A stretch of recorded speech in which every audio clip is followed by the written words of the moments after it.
ও বোনেরা, ইতিমধ্যে আপনারা শুনেছেন আমরা কেন এখানে সমবেত হয়েছি। আপনারা জানেন যে আমরা এমন একটা বিষয় নিয়ে এখানে এমন একজন ব্যক্তি আপনি চলে গেছেন, কারো জন্য জায়গা তার প্রসঙ্গে আমরা কথা বলতে আসছি। আসলে জামাতকে নতুন করে বলার কিছু নাই। জামাতে ইসলাম কি এবং কেন সেটা 1971 সালেই বাংলাদেশের মানুষ দেখেছে। যে 1971 সালের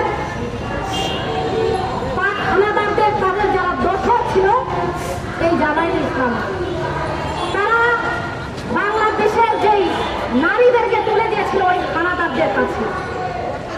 আমরা দেখেছি তাদেরকে এমন একটা রাখেন, নিচে রাখেন। জামায়াতে ইসলামী যাকে বাংলাদেশের মানুষ মনে করে কি, বাংলাদেশের মানুষ মনে করে একটা মুনাফেক রাজনৈতিক দল।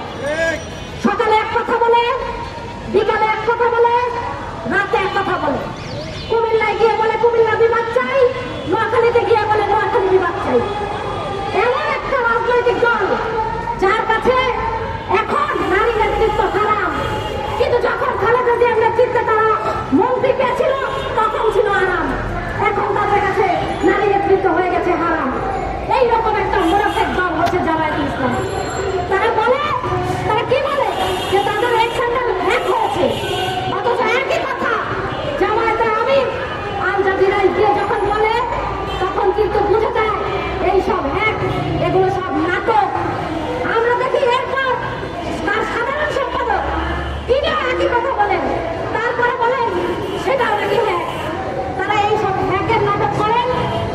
আর আমরা দেখি একের পর এক তাদের যে বক্তব্য আমরা গত 13 বছর ধরে দেখছি সামাজিক মাধ্যমে, এই যে আলবদর বাহিনী তাদের যে বক্তব্য, নারীদেরকে নিয়ে তাদের যে বিদ্বেষ, নারীদের যে কোনো কর্মজীবী নারীদের প্রোফাইলের নিচে তাদের যে বিদ্বেষ, সেটা প্রমাণ করে জামায়াতে ইসলামী কি, কেন এবং ওই এক স্যান্ডেল যে কঠিকর এক নাটক, এগুলো যে সম্পূর্ণভাবেই নাটক, এটা পরিষ্কার।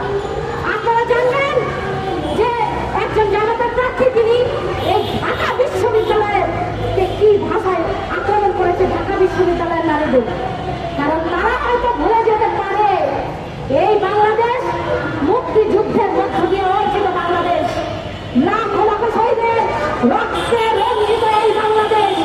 এই বাংলাদেশের সংবিধান বাংলাদেশের নারী পুরুষ সবাইকে সমান মর্যাদা দেয়।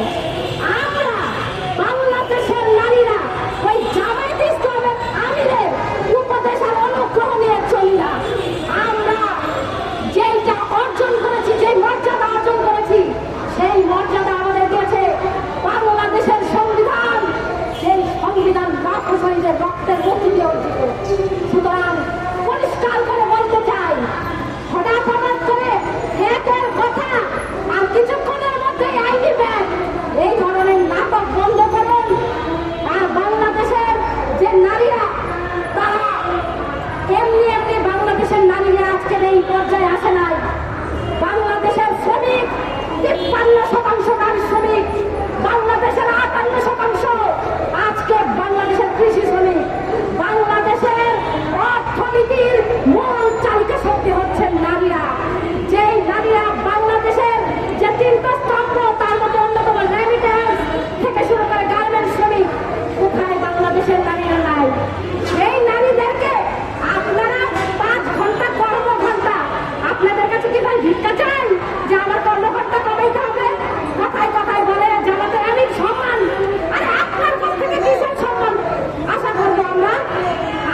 সেই সংগ্রামে বাংলাদেশের নারী পুরুষ সমান অধিকার পাবে, মর্যাদা পাবে।